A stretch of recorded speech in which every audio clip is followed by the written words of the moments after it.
Какие-то психологи это наблюдали, изучали, что вот еще сколько лет 20 назад, может, я этот пример слышал, может, раньше.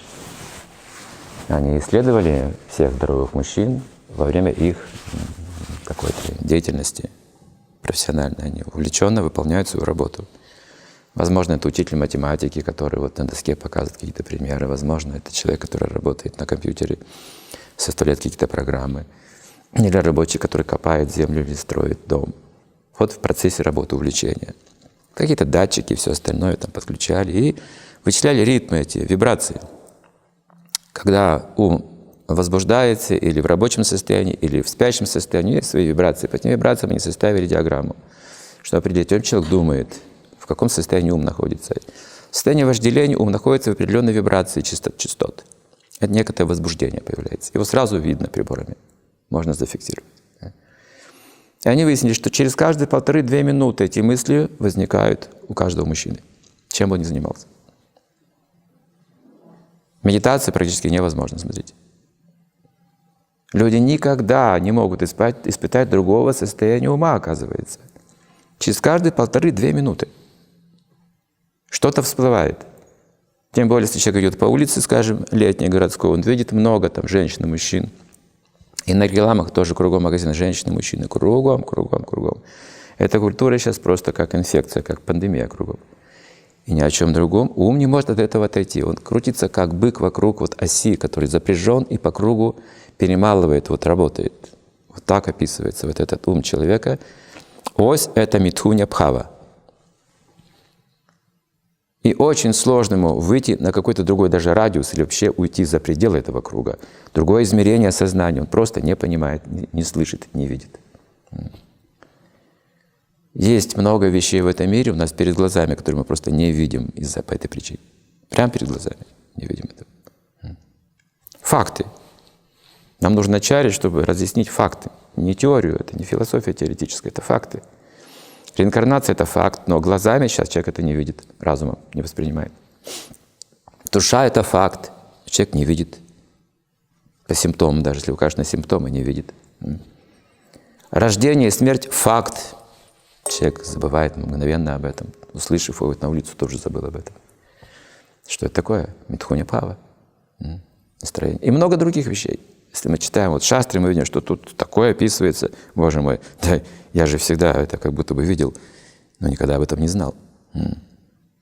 Типы людей, структура общества, устройство мира осмысленно описывается. Когда вы проникаете в этот смысл, вы начинаете понимать, в каком мире вы живете, и чувствовать это. Но это уже не митхуня бхава, это совсем другое. Мир сотворен не человеком. Митхуня бхава вас убеждает, что человек творит этот мир. Вот мы видим города, мы видим машины красивые, сотовые телефоны, компьютеры, вот архитектуру. Этим мы восхищаемся. Мы понимаем, что это такое. Что человек — это наша гордость, мы чувствуем это. Это чувство митхуня бхава, гордость человека, возрождение человека. Вот оно, настроение нашего бхава.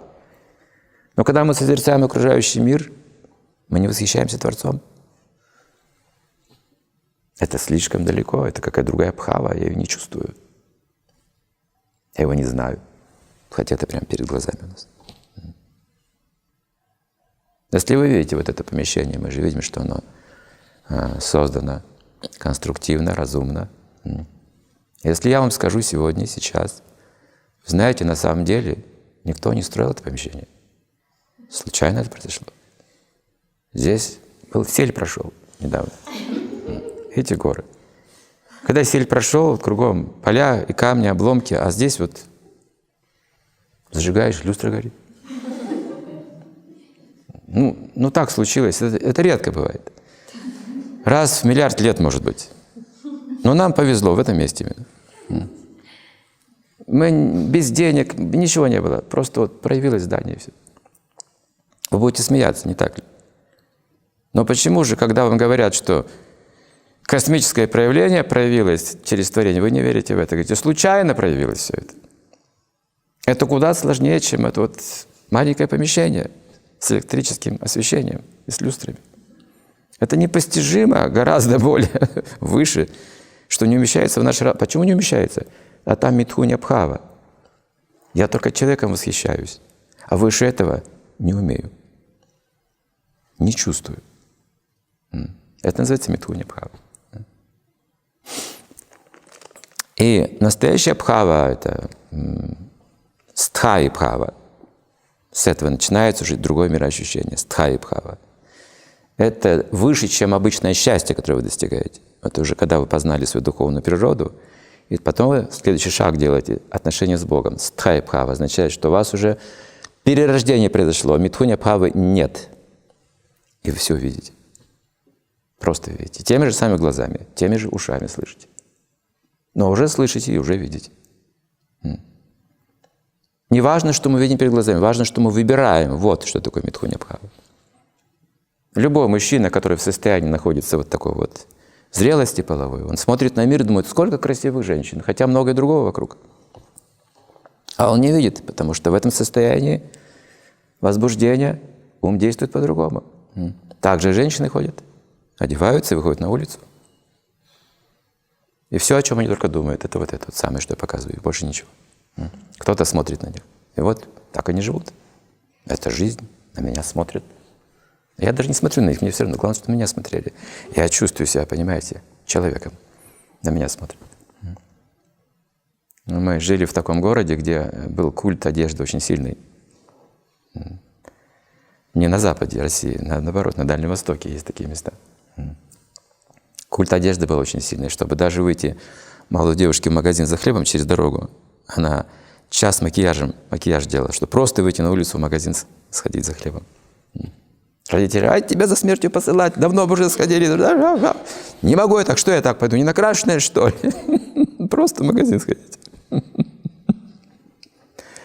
Вот так. И люди покупали джинсы за заработную плату целиком, даже дороже, чтобы просто выглядеть модно.